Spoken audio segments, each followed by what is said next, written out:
Vegan said when he started his presser, kind of how he looked very kind of passionate about just showing that you guys can run the ball like you're capable of. How motivated were you specifically to have a game like this? Very. I think, as an offense and then at Montana State, it's an identity of ours to run the ball. So I think, those first 6 weeks were, for whatever reason, wasn't up to the standard. We had a bunch of hungry dudes, and personally, I was hungry to get a game like that, and the offensive line did a great job. So they kind of made it easy for me. So. How have you seen the offensive line really come together these past 2 weeks? Yeah, I think we've taken huge steps. I think just the last 2 weeks of practice, there's been a different type of intensity, and that carries over to the game. And the more that, we see those results happen where we put in the work, we go after during the week, and then we get games like that, I think we're just going to keep stacking these weeks. I think we're just getting more multi-dimensional on offense, so it's going to be harder for teams to, deal with that. You and Julius, a lot of yards through contact today, breaking a lot of tackles. They just speak about the physicality you guys are able to kind of use to your success today. Yeah, I think, we feed off each other. Julius is a different type of dude on game day. If anybody's been around him, they know that. So I think he gives me the energy and the confidence to do that. And, when I see him break a run like that, it makes me want to do it that much more. So I think just the us feeding off each other, and we're both really, really competitive. So we're going to support each other, but I know that we're both hungry dogs out there. So. How much do you feel like the run game was able to kind of keep the momentum on your guys' side after Idaho State, scored on those explosives? Yeah, I think it's tough as a defense when the offense is running the ball on you. I think they probably knew what play was coming, second, third quarter, and they still can't stop it, and that's really frustrating. And it's a mindset, so I think that's really hard on a defense.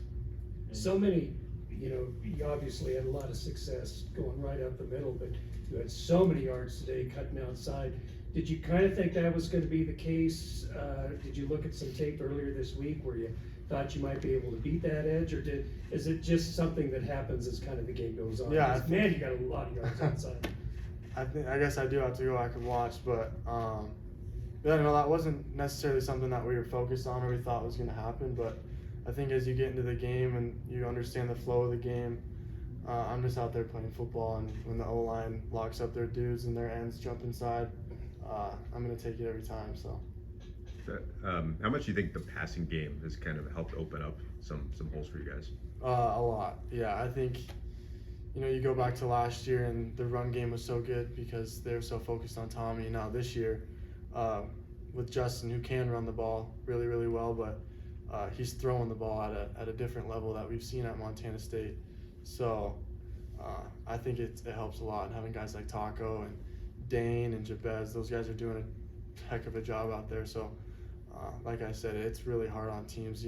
I don't know honestly what the answer would be to cover us. You mentioned Jabez, Dane, Rocky, all younger guys. What's it like to watch them come into their own this year and really make plays? It's so much fun.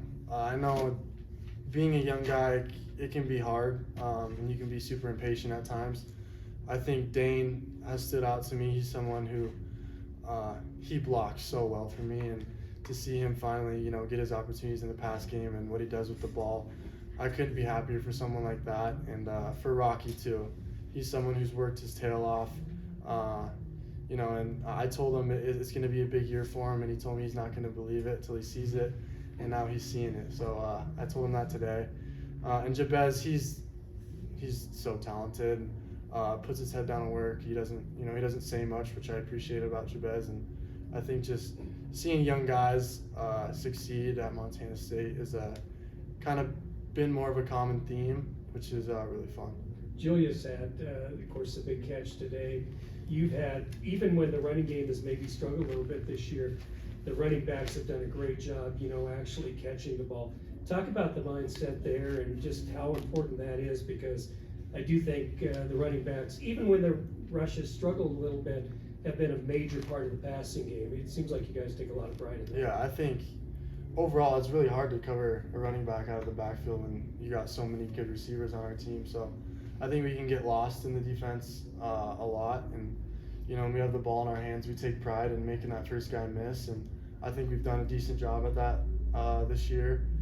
And, you know, whenever the ball's in our hands, we're trying to make a play and trying to make this offense better. So I think that's what it is.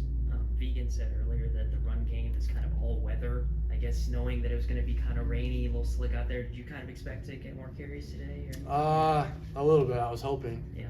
Yeah, selfishly, though, if it rains a lot, we'll run the ball 40 times. And as a running back, you like that. But, yeah, I think, you know, having Idaho State come in, and it's been a big deal for Titan. He's a hometown dude from there, and he's been, you know, going at us all week. Like, this means more to him.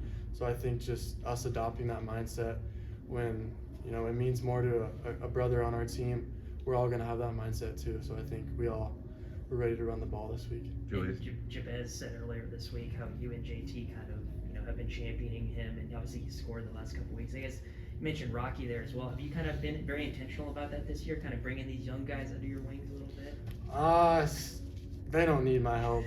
You know, they, like I said, those dudes, they work their ass off, and it doesn't surprise me at all how well they've done and how well they've done with those opportunities. So I think, you know, it hasn't been anything that I've done. It's been all them, and it's just kind of a joy to watch it, to be honest. Julius has been in college since 2019, but that was his first receiving touchdown. What did you? What? Yeah.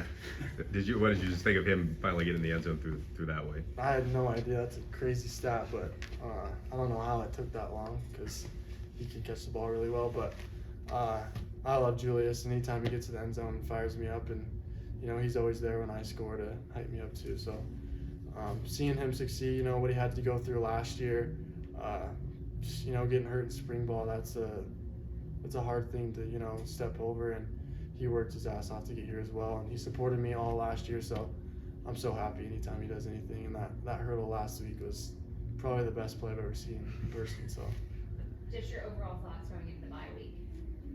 I think we're still hungry and motivated. Like, we were in the locker room, and we're not taking next week off, so I think, you know, finding a way to get better next week is what this team's about right now.